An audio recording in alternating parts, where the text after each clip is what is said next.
All right. Good evening, everybody. Good evening. All right. We are in session 5 tonight. This is session 5. And we are, as you can see, I changed the title on the lesson. The title is now the New Housewives, the New Housewives of the Bible. Okay. Just got that inspiration today. A flash of inspiration. All right. And so we're going to do a little review first before we get into our chosen text. The assigned text for tonight is 1 Timothy chapter 5, verses 11 through 15. And we will commence with that in just a few moments. But let's kind of review, since we were away last week. Let's kind of review. And what I want you to do is, if you just pull out all your notes, spread all your notes out, because this is an open review, okay? It's an open review, no trick questions, okay? Just kind of want to stir the cobwebs up there a little bit, okay? And just kind of do a little review here. What's our objective? What has our objective been? We talked about New Testament wives, widows, and women. So what is our objective? What have we been doing the last few weeks?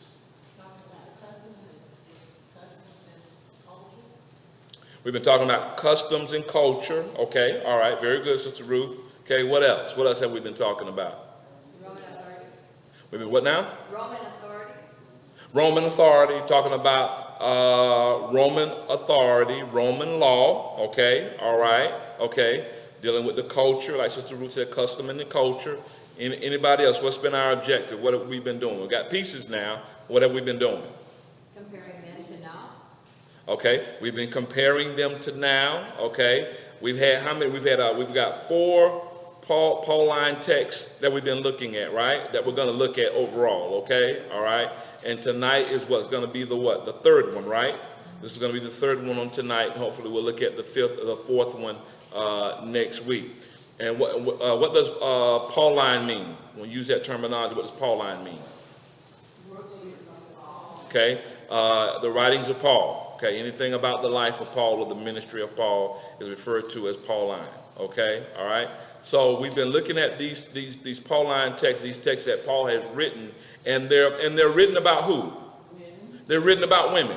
Okay, they're written about women. These are some chief texts that we've heard, and I know, ladies, you kind of made your toes cringe or whatever. You kind of crossed your eyes a little bit, okay? But we want to give a clear understanding of what these texts mean, okay? All right.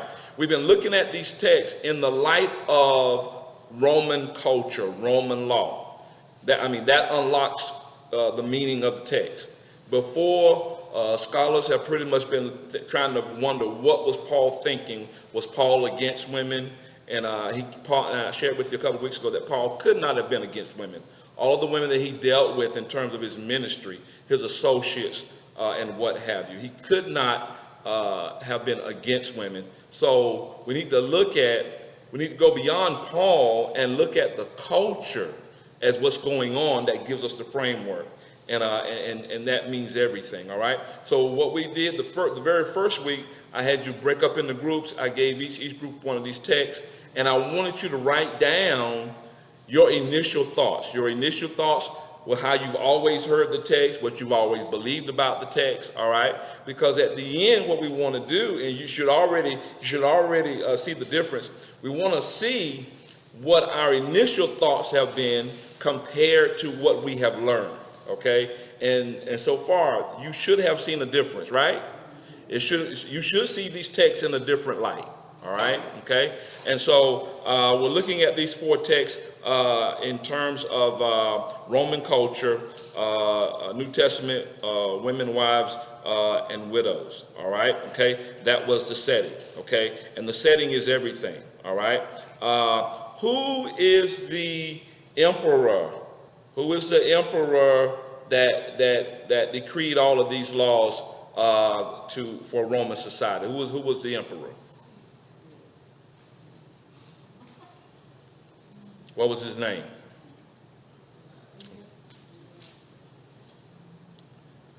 Caesar is the title. Caesar Augustus. There we go. Caesar Augustus, because of certain things going on in the society. Caesar Augustus decree certain laws as safeguards of what was going on in the community. So why did he come up with all of these laws and these safeguards in terms of helping Roman society? What was going on? There was a new trend going on. What's that? Family was being degraded. Okay, the family was being degraded, okay? How was the family being degraded? Women were chasing off. What's that? Women were chasing off, men were chasing off. Families weren't having it. Okay. Say that again. Women were chasing off, men were chasing off, and families weren't having it. Women were chasing off. Right, yeah, that's what we say. Okay, that must be a Midwest term, okay? That's just something I just coined. Oh, you just coined it. It's just hot off the press. That's hot off the press, okay? Well, women were chasing off after men, right? They were leaving their homes. You had married women leaving their homes, okay? All right? They were going out and being with men in the community, okay? All right? And they were called the what? What we call them? Come on. New women. That's it. There you go. They were called new women, and they were called new women because they were doing something completely out of the norm. Okay? Because married women did what? They stayed home. They stayed home, okay? But now you got married women leaving the home, and they're going out and having a good time, okay? And what that does, that disrupts society. That disrupts the family. It degrades the family, it disrupts the family, and it disrupts society. And so Caesar Augustus, he has to set up these framework of laws. His goal is to save the family, to save Roman society. Okay? Now that's very important. If you had a picture, the laws serve as your framework. Okay? You know, like a nice frame. Anytime you get a picture, what do you want? Somebody gives you a picture, what do you want? You want a frame to put it in. And most people just give you a picture, they don't put it in a frame. You need a frame to put it in. Okay, so if you will see this as a picture, what's going on as a picture, but you've got the Roman law and culture serving as the framework to help us understand what's going on. Okay, all right. We were sharing with you from our first text was what? First Corinthians chapter 11, right? Okay. So what's going on in 1 Corinthians chapter 11? The first part, what's going on?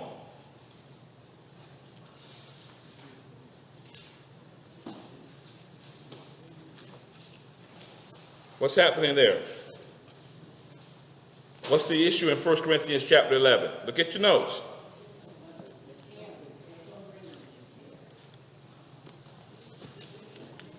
Okay, remember the veil?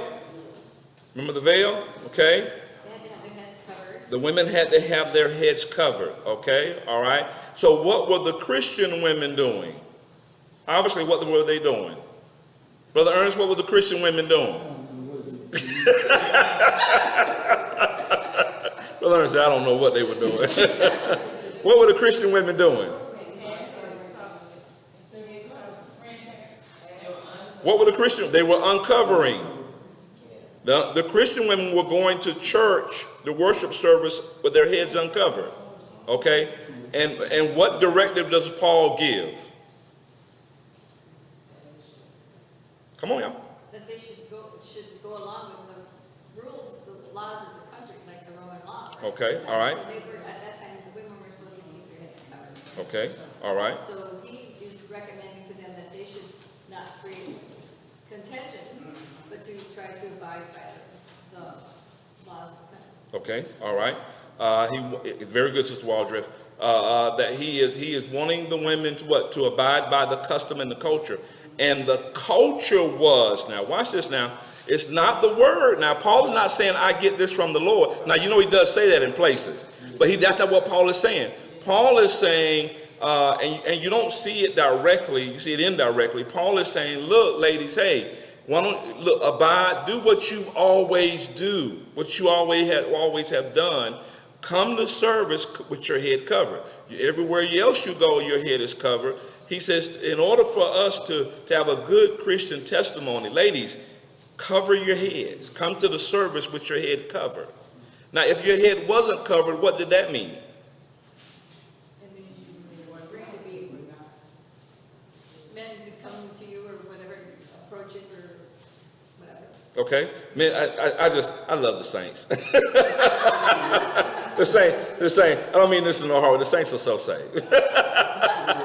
Sister Walter said that men, if the woman had a covering down her mantle, remember we talked about that? Then it meant that men could approach you. You were open for advances from any other male other than your husband.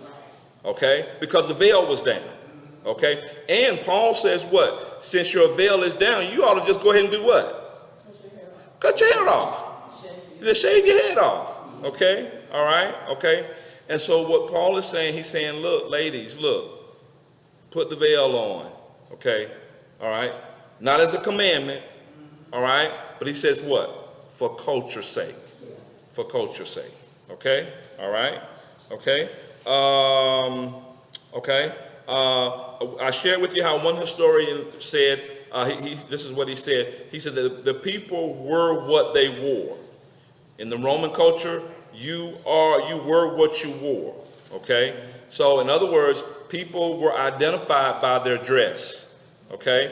So the married woman, what was the garment that identified the married woman? There you go. Come to the head of the class. Come to the head of the class. The stola. Okay? The married woman she had a mantle that she covered her head with, and she had a stola. Okay? It was a certain style dress. It was like a piece of garment that covered the main garment that let people know that she was married. When she went out, immediately you knew she was married. Okay, all right, okay. Now, what did the prostitutes or the women of ill repute wear? What did they wear? Toga. There we go. They were a husband and wife team. I love it. Toga. See, they wore a toga. I was sharing with you and studying this lesson and coming across this. In college, what they had, the sororities and the fraternities, they would have what was called a toga party. Okay, in other words, you went to the party in a sheet. All right, and so the women of ill repute, or the women who were prostitutes or promiscuous, all right, who were chasing off after other people, so to speak, all right, they didn't wear the stola. You didn't wear the stola because you weren't married. All right, they wore the toga. The toga let them know, look, I am what I am. Okay, so dress was very appropriate. Dress was very appropriate. Okay, all right. Okay, what was the second text that we looked at? We looked at when we were together 2 weeks ago. What's the next text? 1 Timothy chapter 2, verse 9 through 15. Okay, all right. Looking at about the gold and the jewelry and what have you. What was the issue there? Paul sounds like he sounds like he's being real strict, doesn't he? He said, ladies, don't put the gold on, don't put the pearls on, don't put the jewelry on. He said, don't even braid your hair. Okay, all right. So what was going on with all of that? Were they symbols of the new women thing? They were symbolic. That it was jewelry and clothing that was symbolic of the new women. That's how they were identified. They were identified by their hair being braided. Okay. Remember, I shared with you how the imperial family or the Roman family, the leading family, Caesar and his household, the women had simple hairstyles. Okay. The women who were going out, the new women, they had what? Elaborate hairstyles. Okay, all right. They went to the beauty parlor and they got it done up. Okay, all right. But the married women, they had simple hairstyles. We shared with you how not only did Augustus wanted to, not only did he decree laws to govern the people in a certain type of way, but the culture was also communicated through the statues, okay, through literature, all right, even through plays, okay. Remember how I shared with you how they would have plays? They go to the play, and a lot of times, how do they say it? Art imitates life, or vice versa, okay. You go to a movie, what is that movie doing? that most of the movies now are doing what? They have the elements of today's lifestyle, right? Okay? Anything that's going on in the world today, you can see it on TV, right? Okay? Well, they were using the arts in the same way to communicate to the people that, look, this is how we want you to live. This is how we want you to behave. Okay? All right?